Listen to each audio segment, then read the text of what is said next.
Assalamualaikum warahmatullahi wabarakatuh. Kepada yang terhormat Ibu Eka Suci Indrasari, MPDI selaku dosen pengampu mata kuliah Kapita Selekta Pendidikan Islam. Sebelumnya perkenalkan, nama saya Nanda Widya Maharani dengan MPM 1811010134. Baik, di sini saya akan menjawab pertanyaan yang telah diberikan. Soal yang pertama yaitu apa yang Anda pahami mengenai pendidikan karakter.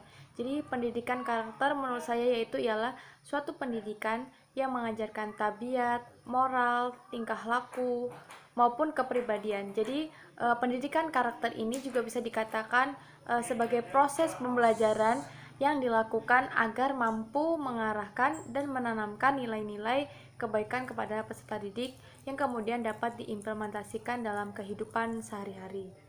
Soal yang kedua yaitu metode apa yang bisa dilakukan di dalam pendidikan karakter dan berikan contoh realnya. Jadi metode dalam pendidikan karakter yaitu metode keteladanan. Keteladanan adalah peniruan, yakni proses meniru peserta didik terhadap pendidik. Jadi keteladanan guru dalam berbagai aktivitasnya akan menjadi cermin bagi siswanya. Contohnya seperti jika seorang pendidik selalu menggunakan tutur kata yang baik, maka peserta didik pun akan mengikuti dengan menggunakan tutur kata yang baik. Selanjutnya yaitu metode pembiasaan. Yaitu pembiasaan adalah sesuatu yang sengaja dilakukan secara berulang-ulang agar sesuatu itu dapat menjadi kebiasaan. Jadi contohnya ketika akan memulai dan mengakhiri pembelajaran, guru membiasakan siswa untuk berdoa. Jadi siswa akan membiasakan dan menerapkannya ketika siswa tersebut belajar, ia akan melakukan berdoa terlebih dahulu. Contoh lain yaitu ketika memberikan contoh pembiasaan jika bertemu dengan mengucapkan salam, maka itu akan menjadi pembiasaan yang baik juga bagi peserta didik. Selanjutnya yaitu metode pemahaman. Jadi guru memberikan penjelasan yang mudah untuk difahami bagi peserta didik. Misalnya yaitu tentang bahaya narkotika. Jadi guru dapat memberikan penjelasan terkait bahaya menggunakan narkoba, dampak dari penggunaan narkoba. Jadi murid tersebut akan paham tentang materi yang disampaikan. Selanjutnya soal yang ketiga yaitu jelaskan nilai-nilai yang terkandung dalam pendidikan karakter.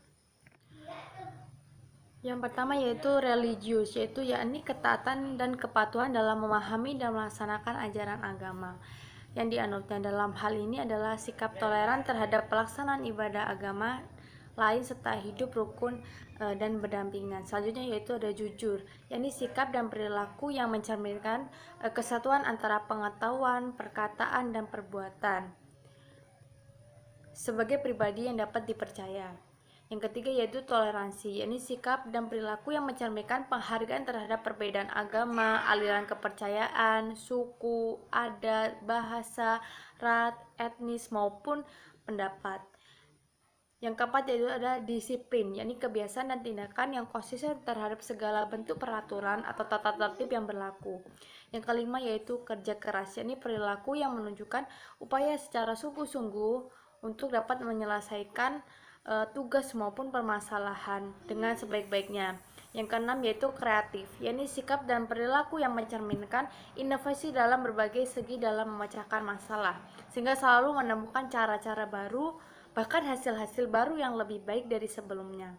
Yang ketujuh ada mandiri, yakni sikap dan perilaku yang tidak tergantung kepada orang lain dalam menyelesaikan berbagai tugas maupun persoalan. Yang kedelapan yaitu demokratis, yakni sikap dan cara berpikir yang mencerminkan persamaan hak dan kewajiban secara adil dan merata antara dirinya dengan orang lain.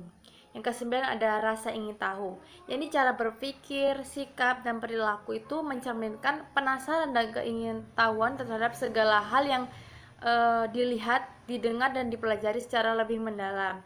Yang ke-10 yaitu semangat kebangsaan atau nasionalisme, yakni sikap dan tindakan yang menempatkan kepentingan bangsa dan negara atau di atas kepentingan pribadi atau individu dan golongan. Ke-11 yaitu cinta tanah air, yakni sikap dan perilaku yang mencerminkan rasa bangga, setia, peduli, dan penghargaan yang tinggi terhadap bahasa, budaya, dan lain sebagainya. Yang ke-12 yaitu ada menghargai prestasi, yakni sikap terbuka terhadap prestasi orang lain dan mengakui kekurangan diri sendiri tanpa mengurangi semangat berprestasi yang lebih tinggi. Yang ke-13 yaitu ada komunikatif, senang bersahabat atau proaktif, yakni sikap dan tindakan terbuka terhadap orang lain melalui komunikasi yang santun sehingga tercipta kerjasama secara kolaboratif dengan baik. Yang ke-14 ada cinta damai, yakni sikap dan perilaku yang mencerminkan suasana damai, aman, tenang, dan nyaman atas kehadiran dirinya dalam komunitas atau masyarakat tertentu. Yang ke-15 adalah gemar membaca, yakni kebiasaan dengan tanpa paksaan untuk menyediakan waktu secara khusus guna membaca berbagai informasi, baik buku jurnal, majalah, dan sebagainya. Yang ke-16 ada peduli lingkungan, yakni sikap dan tindakan yang selalu berupaya menjaga dan melestarikan lingkungan sekitar. Yang ke-17 ada peduli sosial, yakni sikap dan perbuatan yang mencerminkan kepedulian terhadap orang lain maupun masyarakat yang membutuhkannya. Yang ke-18 ada tanggung jawab, yakni sikap dan perilaku seseorang dalam melaksanakan tugas dan kewajibannya, baik yang berkaitan dengan diri sendiri, sosial, masyarakat, bangsa, negara maupun agama. Itulah jawaban dari saya, kurang lebihnya saya mohon maaf. Saya akhiri. Wassalamualaikum.